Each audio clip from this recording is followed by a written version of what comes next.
Mr. Chairman. This is Loretta. I'm online.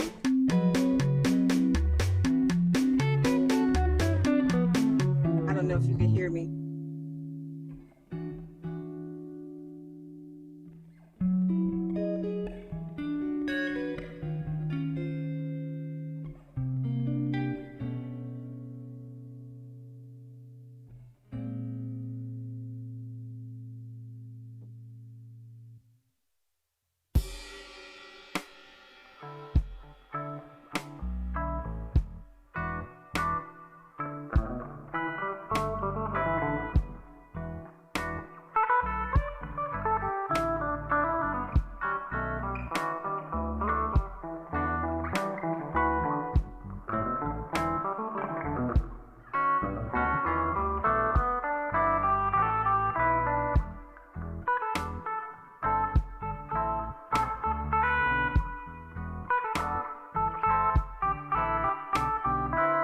Councilor Green, can you let me know if you can hear me?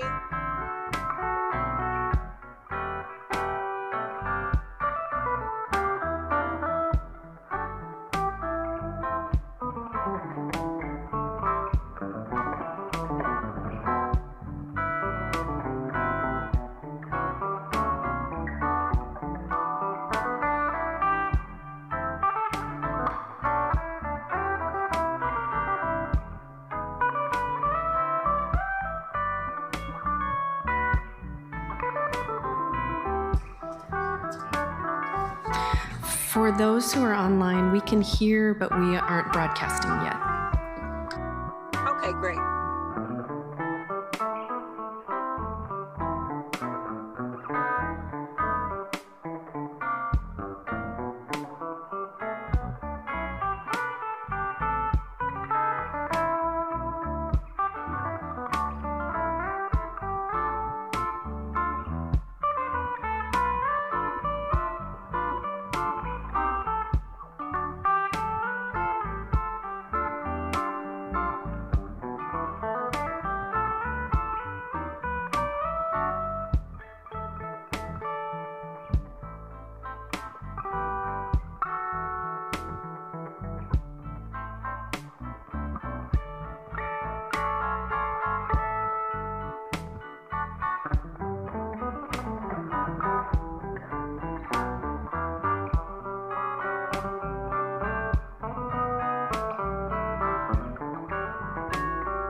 She's online, and her hand is already up, so.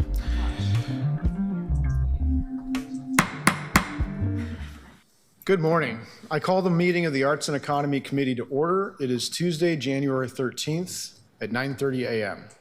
I did the three gavels because my Councilor Smith does it that way, and I'm always inspired by her approach. Diana, will you please call the roll? Good morning. Dunphy? Here.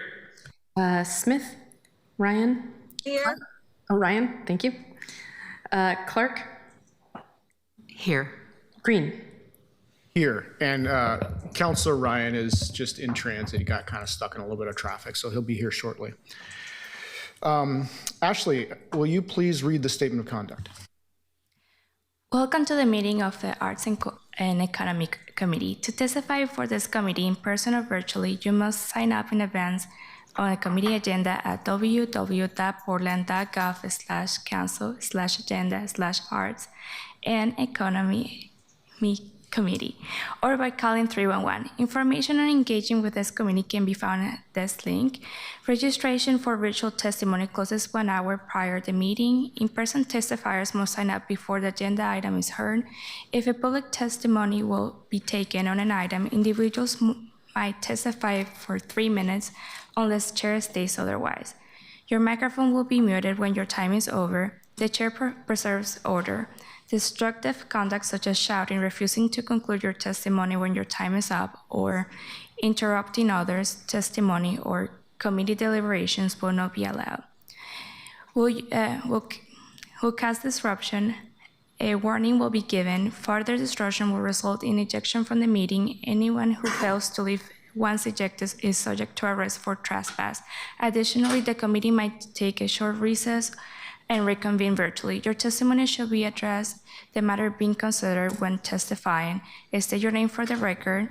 If your lobbyist identify the organization you represent, virtual testifiers should unmute themselves when the clerk calls their name.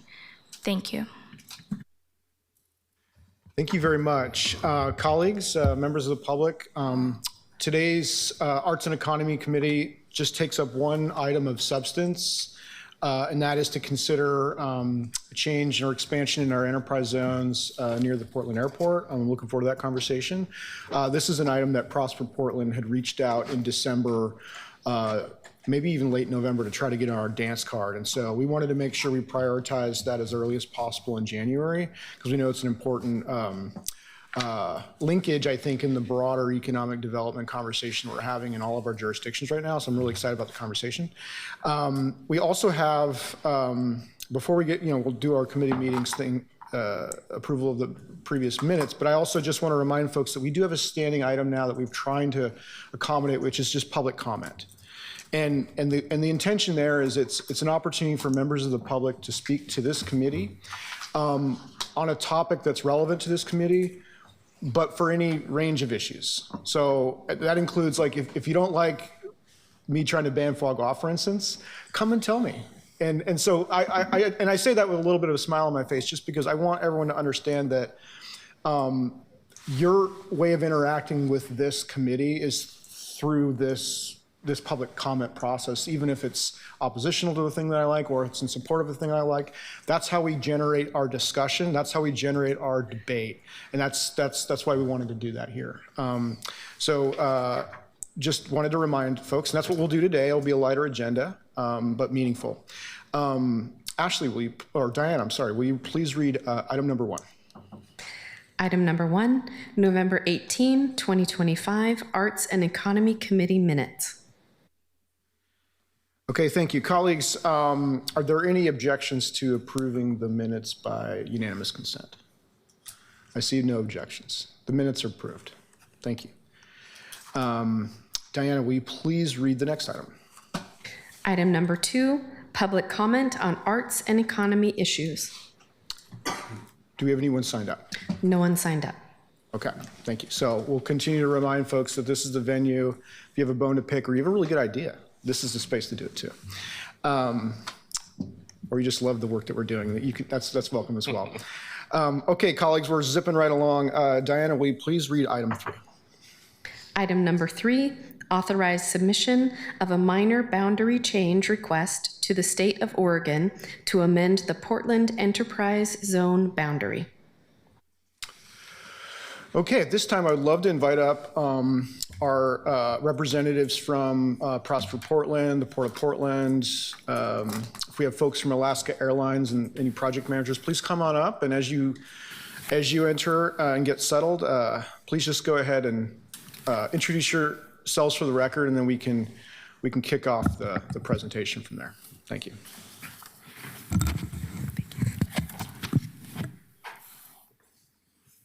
Okay, good morning, co-chairs Green and Ryan. My name is Andrew Fitzpatrick. I'm the Director of Economic Development at Prosper Portland. Appreciate you all as members of the Arts and Economy Committee giving us some time here on the agenda and prioritizing this important issue for the city. I'm joined here by my Prosper Portland colleagues, Faith Aiken and Eric Knoll, with David Long from Alaska Airlines and Steve Winkle from the Port of Portland on Zoom. We're here today to talk about a proposed minor boundary amendment to the Portland Enterprise Zone. Before we jump in, I just want to briefly acknowledge the great work that our business advancement team at Prosper Portland has done to assist growing businesses as they invest into Portland to create living wage jobs in our community. The Enterprise Zone, or the E-Zone program as we call it, is a key tool to compete for traded sector projects that are looking to expand locally or to locate new investments in our community. In our presentation, we'll outline the proposed boundary amendment, We'll give a brief overview of the Enterprise Zone program itself overall. We'll hear from our partners at the Port of Portland and Alaska Airlines about a specific business expansion opportunity, and then we'll close out with next steps required before we open for discussion and answer any questions that you may have. Good morning, committee. My name is Faith Aiken. I'm a project manager at Prosper Portland, and I manage the Enterprise Zone program along with my colleague Elaine Shea, who's here today.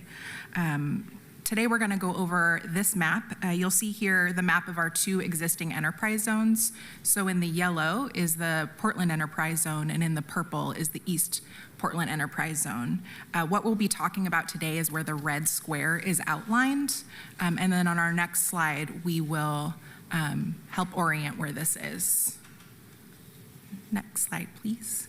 Thank you. So just a zoom in of the location of the boundary amendment that we'll be talking about today. It's the south end of the PDX airport. And the next slide. And then a very zoomed in, so you can see here, this is at the intersection of AirTrans Way and Mary Olson Way. So in the purple outline is where the Enterprise Zone currently exists, and the yellow outline is where we are proposing a boundary amendment. It's an inclusion of 3 tax lots or 0.05 square miles, and we'll go into more detail on that later in the presentation.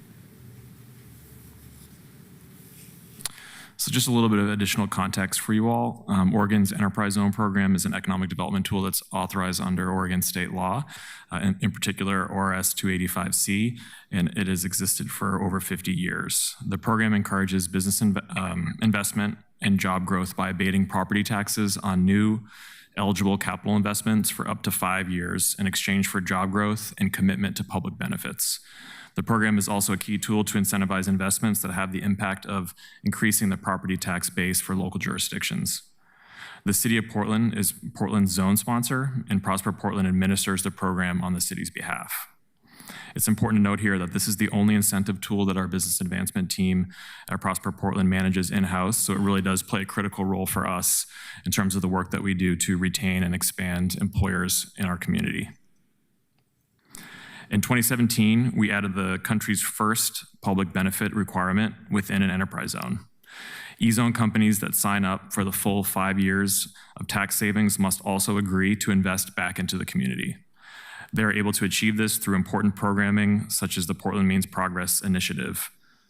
Companies can select from a menu of benefits ranging from investing in employee trainings, updating internal hiring policies and practices, hiring local interns, and partnering with community initiatives. As mentioned, the Enterprise Zone was originally enacted by the state legislature back in 1985 and remains an important tool for both urban and rural job creation and economic growth today. There are currently over 70 E-zones across the state of Oregon, with most medium and large-sized cities having at least one zone. Each zone has a 10-year designation that is approved by the local zone sponsor, the port, and the state. The Portland Enterprise Zone was authorized in 2019 and expires in 2029, and the East Portland E-Zone was reauthorized in 2023 and expires in 2033. So just a quick snapshot of how the program itself works. For an eligible business to enroll, they must follow several key steps. First, they work with a zone sponsor to determine if the project and their investments are eligible for the program. The zone sponsor then, in our case, works with Multnomah County Tax Assessor's Office, Business Oregon, and the State Department of Revenue to authorize their participation. The business submits annual investment compliance and reporting documents to these jurisdictions, and then the business receives their tax savings with their annual property tax bills. When the project closes, all covered investments and the increased property taxes all go back onto the tax roll. An E-zone property tax abatement does not reduce the existing tax liability for a business in an E-zone. The important part to note here is that the business only receives tax savings on the new capital investments that they choose to make with this incentive. So one way to think about an average tax liability of a new capital investment is taking an estimate of about 1.5% of the value of the new investment.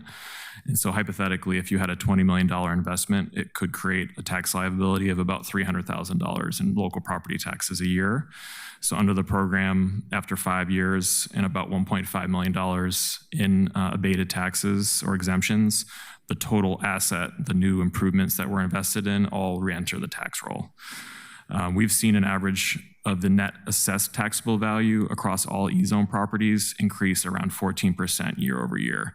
So that's basically an increase in the property tax base that's resulting from the increased investment and job creation that the zone helps to enable. In the Portland and East Portland enterprise zones, we currently have 29 total projects, with 90% of those being small businesses, representing currently 2,000 living wage jobs in Portland. Over the last 7 years, the program saw 3,600 new living wage full-time jobs cumulatively. While there is a 10% job increase required for each business that participates in the E-zone program, in total, we've actually seen a 30% increase across all businesses. 2.6% is the business license tax rate. All of that is still collected from the businesses that participate in the zones, in addition to any additional payroll taxes or other types of property taxes that the new investments and jobs create. Last year, or 2 years ago now, in 2024, there was over $34 million in total capital and procurement investments made in our city through the program. And the projects leveraged a ratio of about 15-1 in terms of the private investment relative to the tax savings that these programs or these projects realized. We're excited that the businesses want to stay, want to come, and want to invest here in Portland. And we wanted to share with you a list of some of the E-zone participating companies that you may be familiar with.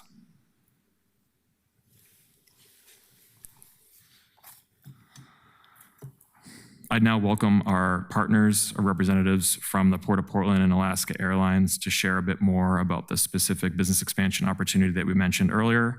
Like I said, we have Steve Winkle, Senior Manager for Airside Real Estate at the Port of Portland, who's online, and then we'll be followed by David Long, who is the Senior Manager of Airport Development at Alaska Airlines.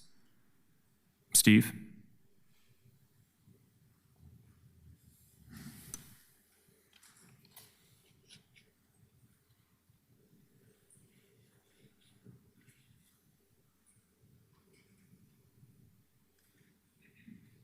Steve, it appears that you're muted.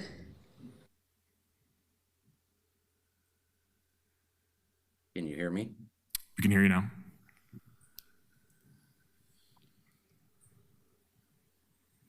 You can hear me now?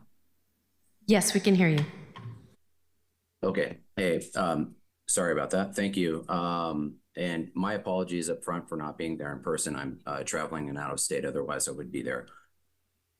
Just a few comments from the Port of Portland before we turn it over to our client, Alaska Airlines. But wanted to note, as the landowner, the Port of Portland supports the proposed technical boundary adjustment to encourage a significant investment in a new aircraft maintenance facility at the Portland International Airport. As you know, the majority of the site is already contained within the existing enterprise zone boundary, and the port supports this minor boundary amendment to include the full proposed development site within the enterprise zone. Alaska Airlines is a key partner for the Port of Portland as our largest airline at PDX, and it continues to grow its operations and investments within the Portland market. Currently, the airline operates Alaska, Horizon, and Hawaiian Airlines. The proposed development will occur on approximately 10.69 acres of land, and will build a facility consisting of approximately 125,000 square feet of new hangar space, 60,000 square feet of new office space, and 225,000 square feet of new aircraft ramp and other supporting facilities. The site is a unique development opportunity that will include long-term expansion of the aviation ecosystem at PDX. It'll create jobs, expand the tax base, and generate airport supporting revenue, and further strengthen Alaska Airlines' long-term commitment to the Portland market. At this time, I'd like to turn it over to David Long to expand a little more on the development itself. Good morning, council members. I'm David Long, Senior Manager at Airport Development with Alaska Airlines. I want to first thank you for the opportunity to be here this morning to share our aspirations for development of a new maintenance hangar here in Portland. a facility that will support domestic international growth for us and invest in our long-term good-paying jobs offered here in the city of Portland. First, a brief bit of history. Alaska Airlines and our regional affiliate, regional subsidiary, Horizon Air, have been proudly serving the Portland community for more than 45 years, providing critical connections for business and leisure travelers to destinations around the country and the world. Portland is one of our largest hubs in the network and a place that we're actively investing alongside our partners at the Port of Portland. Alaska and Horizon combined employ nearly 3,000 people in Portland, and proud that 80% of those employees are unionized and covered under collective bargaining agreements, which provide excellent competitive wages and benefits. Alaska operates more than 100 daily departures from PDX today, serving nearly 50% of all travelers that come through the airport. And by this summer, we'll be connecting travelers to 65 nonstop destinations from PDX. So we're really looking forward to the opportunity to expand our footprint at a critical and strategic hub such as PDX. The scope of our project is to support our network and fleet growth with a state-of-the-art maintenance facility capable of housing 737 narrow-body aircraft as well as A330 and 787 wide-body aircraft. These aircraft require support facilities that we simply don't have at PDX today. And so development of this is critical for our long-term growth in the region and PDX specifically. The facility itself, all told, will span about 197,000 square feet, including classrooms, hangar bay space, engine shop space, and administrative space. With that size, it can accommodate 3 narrow-body aircraft or 2 wide-body aircraft simultaneously within the building footprint. Also contains 3 exterior hard stand positions for parking aircraft overnight. The proposed facility represents more than just a capital investment for us at Alaska Airlines. It's an investment in Portland's economic growth and our continued partnership with the community. Once completed, the proposed facility will support more than 100 good-paying full-time jobs, including maintenance technicians, engineers, material and stores handlers, and nearly all of these jobs will be union represented. The facility will house training classrooms to support ongoing training and development for employees stationed here. So that's background on the facility. The importance of the EASY program to us is really that with any significant capital investment, controlling our costs is critical, and a huge parameter in our understanding of the feasibility of a project. In the environment we operate in, the industry we operate in, which is incredibly competitive, the top 4 airlines account for about 80% of the total market share, and Alaska and subsidiaries account for approximately 8%. So to stay competitive, we have to focus on costs and keep them as low as possible for our developments. The Enterprise Zone program offers an attractive and meaningful incentive for us that would enable Alaska to move forward with our plans for development of this new hangar facility. And as Prosper shared, the footprint of Alaska's proposed hangar falls largely within the existing Enterprise Zone boundary. However, a minor adjustment to the boundary is required to ensure we can participate in this program. In closing, we're grateful to Prosper Portland, the Port of Portland, and to you all for your time this morning to consider this important adjustment request. We appreciate our long legacy of partnership with and support from the City of Portland and its community, and hope to work together collectively to realize the benefits of this important project. Thank you. Thank you, David. I just want to go over the next steps of what we're asking of you all today. So to ensure the entire site of this development is eligible for the E-Zone program and to move this project forward, we're proposing our minor boundary amendment. This requires a resolution from City Council directing Prosper Portland to amend the boundary.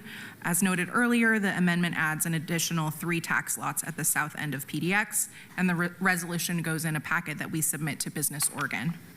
The current boundary you'll see on this map as I showed you earlier, and here's an outline of the proposed development site. So you can see in the purple, 2/3 of it exists already, and then we have that bottom corner that doesn't exist yet within the enterprise zone. Here is the project overlaid with the proposed new tax lots.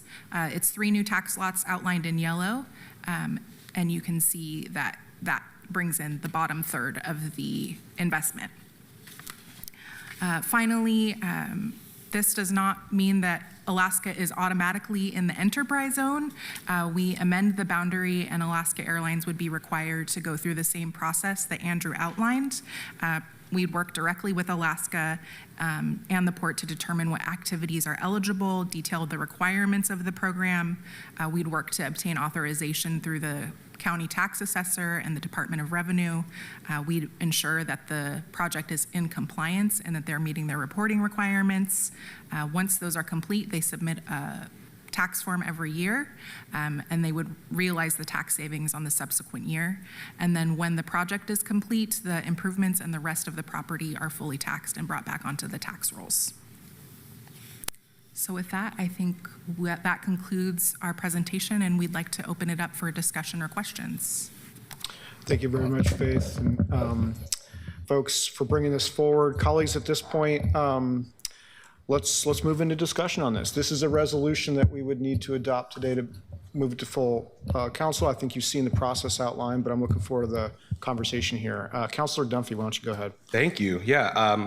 First, I just want to note I look forward to being supportive of this. Alaska has been arguably our best corporate partner in this city in so many ways, and I'm deeply thankful for the way Alaska has shown up, and I'm eager to be supportive. I do have a question about the E-Zone program a little bit. Andrew, you had said that the E-Zone program is designed specifically around living wage jobs. Doing some research on the Prosper website, we found like the original E-Zone project document from like 2017. It describes a living wage job as $15 to $20 an hour. Minimum wage in the city of Portland is like $16.50 now, so like obviously an outdated document. Living wage jobs, according to the MIT living wage job calculator in Portland, puts it at $27.45 an hour, which is about $56,000. And I saw that on here it says that this is going to be supporting an average of $50,000 for baggage handlers and some other processors. My question is sort of twofold. One, for Prosper, is this project calibrated properly?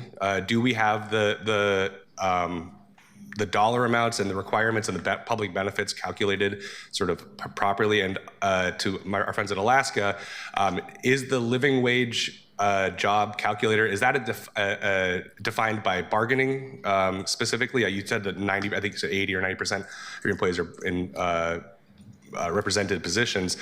Are their wages determined through that bargaining process, or is this sort of a projection going forward? I can start with a response and then you can respond as well. So thank you for the question, Counselor. In terms of the Oregon state law, we're going well above and beyond in Portland to layer on those requirements and some of the public benefits that we see as important toward our values in our city. So we look for at least 150% of that minimum wage. Eric, if you want to show the jobs that are actually created in this case, that there's no comparison really to the minimum wage for most of these. They're significantly above that, and that's typically what we're looking for with all the E-Zone projects that we're pursuing. But I appreciate the feedback. As Alaska also mentioned, by and large, these are all well-paid union jobs that are fully benefited positions as well. So if we have continued conversation with you and your office about our own public benefits and how they work in Portland, we would definitely welcome that going forward. But in this case, we feel that the boundary amendment doesn't really bring that specific issue into question. Okay. I don't know if David, you wanted to add anything to that? I just want to make sure I understand the question. So you're just asking the wage scale, is it calibrated by? Through collective bargaining, or if that's just determined. I don't want to interrupt a collective bargaining process because a calculator online says that this is what a living wage is in Portland. But I do know that the difference between living wage and minimum wage is pretty dramatic. And if the program is specifically, explicitly calling out that this is to support living wage jobs, I just wanted to know how we calibrate that together, and whether, just specifically from Alaska's perspective, whether the job category that you are hiring for has a wage limit, or whether that wage limit is determined through collective bargaining, in which case it's none of my business what you're paying. That's up to them to figure out. My understanding it's the latter. Admittedly not an expert on our labor side, so I can definitely take that as a takeaway and get more info on if that's acceptable. Okay, thank you. Thank you, Councilor. Councilor Clark. Thank you, Mr. Co-Chair. Thank you for being here. I'm happy to support this. I just have a couple of questions, and I am a Alaska MVP, frequent flyer, whatever it is. It feels like it's a part of my life. It's my credit card. What? Oh, nothing. Oh, I'm not supposed to say that. But thank you for everything that you do for our community. One question would be, is there really a downside to doing this? I'm not sure. I don't think so. But I was a little confused on the map. You had shown a map with a red boundary. Is that what's being added, or is it the yellow shaded area? Sure. The red outline outlines the scope of the project, and the yellow shaded area is what we are proposing to bring into the boundary. Okay. Okay. I suspect there may be future plans for the rest of what's being included as well. That's right. We want it to be a little bit overly inclusive in terms of working with the Port of Portland, with the airport, with potentially Alaska or other investors to complete what kind of makes sense geographically as far as other developable property as well, even though it's not necessarily addressed by this specific project that we're talking about today. And silly question, but why wasn't this included in the original enterprise zone? That's a great question. I will have to follow up with you. I think that's a legacy question from when this zone was made in 2019, so I'm happy to follow up with your office on that. Okay, great. Thank you. I appreciate that. And I don't see any downside to this. I would, if someone has one, I'd like to hear it. Thank you so much. Thank you. Go ahead, Co-Chair Ryan. Thank you, Chair. Andrew, Faith, and David, thanks for being here. Steve, you're still online. Thanks for being here as well. I'm pretty excited about this. We're not hearing we don't have a lot of dialogue of late about job creation and expansion. So let's just face it, this Happy New Year when it comes to that. That said, I just really am asking questions to understand. And I think it's common once we get into the reality of what you were discussing, like that boundary changes, 4 or 5 years later have to be explored. So especially in the ever-changing world of aviation and airport services. And clearly Alaska, did you say Alaska? Alaska's our biggest hub here in Portland, correct? We're the biggest carrier in Portland. Yeah, that's what Correct. I thought. Correct. Okay. So anyway, this is pretty much happy news. And what I saw is over 100 jobs, and many of them are living wage jobs, which is great. I understand that the impacted businesses are required to pay 18% of the realized tax savings into the Workforce Development Fund, which I think is very exciting. Where are those funds maintained? This is for me to understand better about a program. Thank you. Yeah. Where are those funds maintained and who can access them? So Prosper Portland collects those funds, and then how we've used them is basically in partnership with Work Systems, Inc. For workforce development programs. And then we've also used them to invest in our Inclusive Business Resource Network, which is obviously focused on small businesses in underserved parts of the community as well. Okay, that's exciting. And in our workforce committee, maybe they already know this and they're in communication with you all in updates and reports to that matter. Okay, that's good. I want to make sure there was a communication through line between us and City Hall. Am I hearing voices? That's Councilor Smith. Yeah. Oh, that's Councilor Smith. Hi, Councilor Smith. You're online. So did you want to say something about that last question? I think she was just unmuted. You were just unmuted. Okay, got it. Also, there's a requirement that the enterprise zone businesses collaborate with local entrepreneurs to grow Portland's small business community. Can one of you share what that looks like for Alaska Airlines? Yeah, I can give an example of what that looks like here. Thanks, Faye. And this will be something that we'll partner with the Alaska team on. So as a part of their application process, we work with them to discuss what public benefits they want to commit to. An example that we have of a current business is a local food maker, and I'm trying not to disclose who they are. With a like industry, they hosted a food fest. So for example, if it was a hot sauce, they hosted like a hot sauce food fest and brought in local entrepreneurs to talk about the challenges of their industry, taste test, et cetera. So that's an example of something that our smaller businesses are doing, but this would require some creativity of partnering with Alaska of how do we implement these public benefits, and that's something that the team at Prosper Portland would work directly with the company to implement. Thank you. I was trying to not guess it, and then I assumed when you went to hot sauce, it wasn't hot sauce. So anyway, that was fun. How do we get that information? How do we just stay updated on this good news?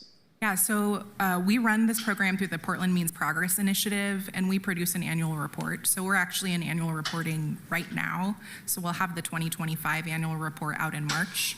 When we have that annual report out, we'll make sure that it goes directly to you.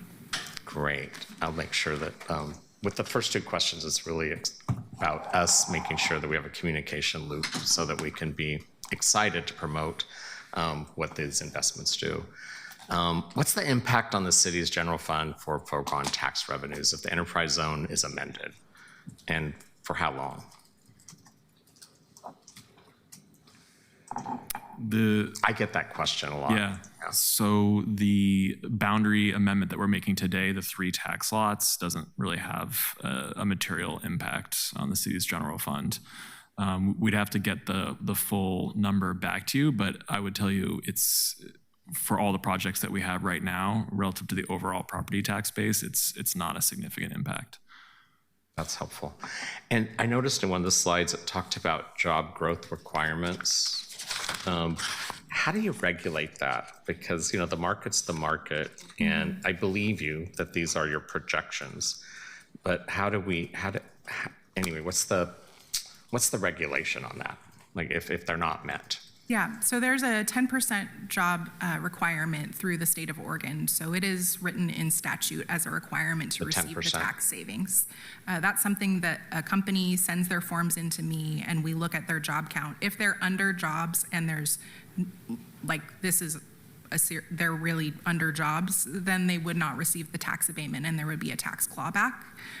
One of the realities is we have many manufacturing companies that have high turnover. So one of the areas is the job is posted and they are recruiting for that position. So they may be required to grow 10 jobs and they've had 6 people leave. Those 6 jobs are posted and they are actively recruiting for those 6 jobs. So that's one of the ways that companies who have that high turnover and the job market being what it is, we can offer some flexibility as long as they're posted. Yeah, they're still in good status when they're in the, okay, got it. But there is a good system in place, it sounds like. Okay. I think I'm just finally asking the questions I always wanted to ask when we had these, and we don't, I think the council doesn't always get the updates on those benefits, and then how Prosper Portland plays that role. You're matchmaker and you're also the steward of this relationship. And so I think that those are some of the things that when you come back, or when I hear from my colleague in workforce about how those are impacting our economy. This one's kind of a loaded question, but it's just say, this is like a scenario. If this was a denial to the change in the enterprise zone boundaries to Alaska Airlines plans for expansion and investment in our city, I mean, what would that do to Alaska Airlines' relationship with our city, our airport? This was denied. I think it's hard to quantify specifics, but I can tell you with such a large capital project, a successful extension of the boundary and ultimately inclusion in the program is really key to our decision-making process. So I couldn't say with certainty if X, then Y, but it is a really critical parameter at this juncture in our planning. So, and are we the second largest hub proportionality-wise after Seattle? In terms of our market share? Yeah, market share. Historically, that's been correct. HNL, with our acquisition of Hawaiian Airlines, is now starting to get on the field. So depending on how you measure it. Honolulu might take us over. I wouldn't say that. Well, I said it, but because of what you just said. So I think I'm speaking from a place of uncertainty. I don't have the numbers specifically on Honolulu, but as it stands right now, yes, Portland is the second largest hub. This is all supportive. It's that right now we are market share wise second in your portfolio. Correct. Right. And we're excited that Hawaiian Airlines was folded in. I think the Pacific Rim trade that Portland will always be a big part of.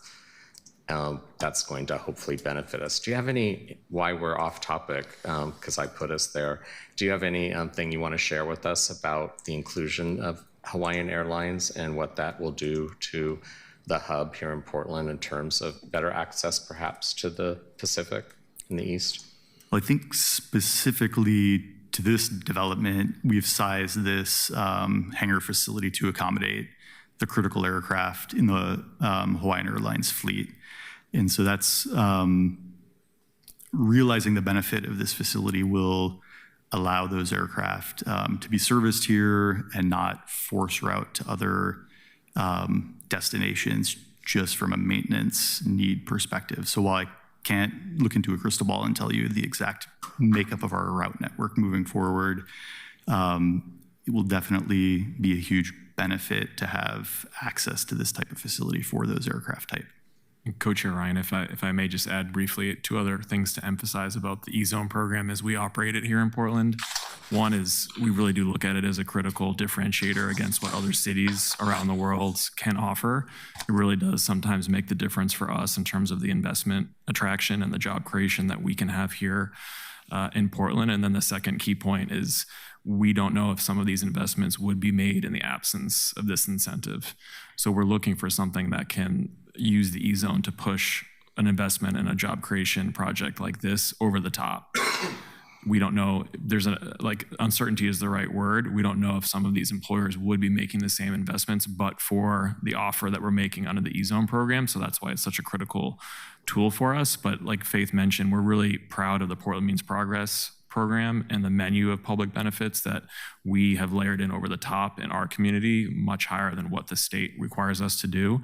We've actually had a number of delegations from other states, even from Europe, come to Portland to look at how we created this curated menu and then matchmake employers to community organizations so that there is a very strong partnership. You know, with a company like Alaska, they're already, like Councilor Dunphy said, they're already so engaged in the community. It's not hard to get them to see all the different potential investments they could be making. They're making them. But for others, they're not always sure about, internships, mentorships, procurement from diverse businesses. They don't really know exactly how to operationalize that. So Faith is doing an amazing job of actually matching up what the community needs, different pathways, with what employers can do as far as a broader community impact. Great. You're all being very diplomatic. I'm quite supportive of this, and I just wanted to do some playful visioning about how important it is to take this step and how important it is to continue to be partnering with Alaska Airlines in terms of the economic development for our region. And so you did help explain that would pursue better opportunities for access. And I think that's what I was trying to get to. So I was trying to look at a crystal ball with quite a lack of perspective. So thank you for making it more reality in this dialogue. I appreciate it. Thanks. You want that Hawaiian fleet here? Yes, indeed. I don't always want to have to go to Seattle and transfer. Yeah. Thank you, Councilor. Thank you, Co-Chair Ryan. Councilor Smith, go ahead. Thank you. I appreciate it. Thank you, Co-Chair. Excuse me. Thank you all for coming. This morning, I was listening to it on the way in. One of the things that I was concerned about is that, excuse me, is that you said you need to do a resolution. How is it that you need to do a resolution and not an ordinance? Yeah, so this is run by the state of Oregon, and the city of Portland is the zone sponsor. So the zone sponsor needs to provide a resolution from city council saying that they authorize the state of Oregon to approve the boundary amendment. still not clear. It's a lot of bureaucracy. It's a program of the state of Oregon, and the city of Portland is the zone sponsors. Like a resolution, but you don't need a resolution from us. You guys can apply for this without us having a resolution. Yeah, I think the way it's constructed, though, is that you want to have the local jurisdiction actually have control over how the boundaries are set, because they know that there will be a local impact for that. So Business Oregon basically wants like a formalized approval from you all that you are supportive of this program, so that it's not just done without your actual that's a quick way definitive to input. get it, but a memorandum of understanding would suffice. It's outlined in Oregon statute that it requires a resolution. So it says it requires a resolution, not an ordinance. Yeah, and the resolution in this case is just obviously the boundary amendment. We wouldn't be coming back to you on specific projects that are occurring within zones as exist today, if that makes sense. Not to me, not yet, but I can talk to you offline about it, because in order for us to do things that is binding, we have to put it in a ordinance. And so a resolution, for me, I'm still not clear why we're not doing an ordinance that directs us to do this if we need it. So just, if you could give me the statute and show me what it is, and so I can look at it and see it, because Sure, we'd be happy to do that. Yeah, thank you. Thank you, Councilor Smith. I think it's always really important to ground ourselves in what the statutory and kind of institutional limits and boundaries are, so we know that we're doing what we need to do, but not more than it, perhaps. Right. The resolution, the first whereas clause in the resolution does list the statutes if you want to look that up. But I'll just go ahead and speak now. I think everyone's had an opportunity to speak yet. Colleagues, actually, I want to pick up on what Councilor Clark had first asked, sort of, I think maybe just rhetorically, but I think there's a reasonable debate to have around. It's like, well, what is the downside? And in this case, I don't see a downside with this project, but I think the way that I always evaluate that is the marginal trade-offs. And so not every enterprise zone is going to be created the same with respect to variables like uncertainty, payback period, what your opportunity costs are. I think the reason why I'm so very supportive of this is because we have a situation where you have a very clear point and purpose of the enterprise zone. There is an industrial cluster, there is a hub here. We have a very high likelihood of marginal investment at scale, $120 million that flows into our community that this abatement can enable. And it's part of a tax lot that in some sense is dividing arbitrarily two different zones.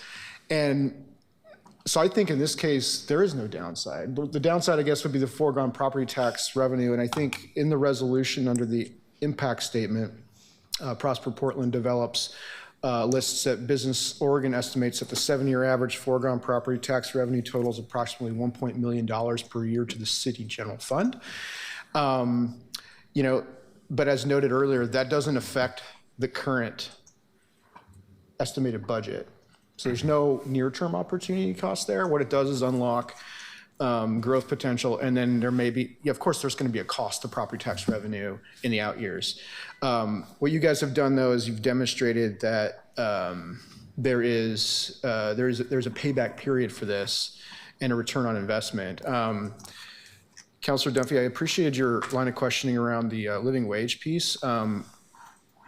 I can't help myself sometimes, so I broke out Excel during the meeting and did some math, and the weighted average wage across all the different scales works out to $94,000 per year. So some of those are really high salaried. I think it was I can't remember, the 8 positions at $160,000, 55 at 120. So the weighted average over the whole project is $94,000 per year. And I really hopeful that the collective bargaining process and the baggage handlers themselves can get themselves a better contract through all this. But so I see a very clear nexus there. I think when we think about where we're at economically in the city of Portland, we desperately do need $120 million of private capital to flow in our community. And that then has this multiplier effect those are dollars that can be spent in shops and storefronts. Those are folks who now have higher wage expectations, so maybe they can buy that house, or maybe they can afford rent in a way that they didn't afford before. So it stabilizes everything. So I'm very supportive of this. I think my only ask to Prosper Portland would be that after we pass, this is going to pass today, but after we pass the resolution, I would ask that you come back before full council with a little clarification on the economic and real estate development impact, because I can't really make the math pencil out when you say the cost per job is 1,513, based upon, it's not clear if what you're measuring against the floor tax. I know that you guys can do this, and I think my colleagues at the full council will probably want to engage on that question, so it'll be really helpful to be able to answer that. We'd be happy to provide more clarity, Co-Chair. Thank you. Sure. So colleagues, I'm very supportive of this. I think we all are. So Need a motion? yeah, I think if there's no further discussion, I would entertain a motion. So moved. Second. Okay, so Councilor Smith moves, Councilor Clark seconds to move the resolution document 2026-016 to full council with a recommendation that it may be adopted. Diana, can you please call the roll? Dunphy. Aye. Smith. Aye. Ryan. Thank you for great economic news this morning. Aye. Clark. Aye. Green. Aye. And with 5 ayes, the motion to refer the resolution, document number 2026-026, to City Council with the recommendation be adopted has passed. Thank you very much, colleagues, and thank you for bringing this forward and the hard work that you're doing to kind of keep our economic engine going. Thanks. Thank you very much.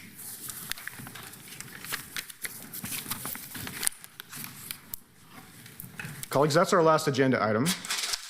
We had a light one today. I am frankly grateful because I've got a very packed day. So our next meeting of the Arts and Economy Committee is on January 27th. I think the only agenda item that we currently have there is the ban on force feeding of poultry products in the city of Portland. Should be an interesting discussion. I think Councilor Ryan and I always have our little planning meetings in the afternoon following it. So if we find that there's an opportunity to slot something in that's got high relevance and urgency for our committee, we might be able to do that, but no promises. Okay? With that, I will adjourn the meeting of the Arts and Economy Committee.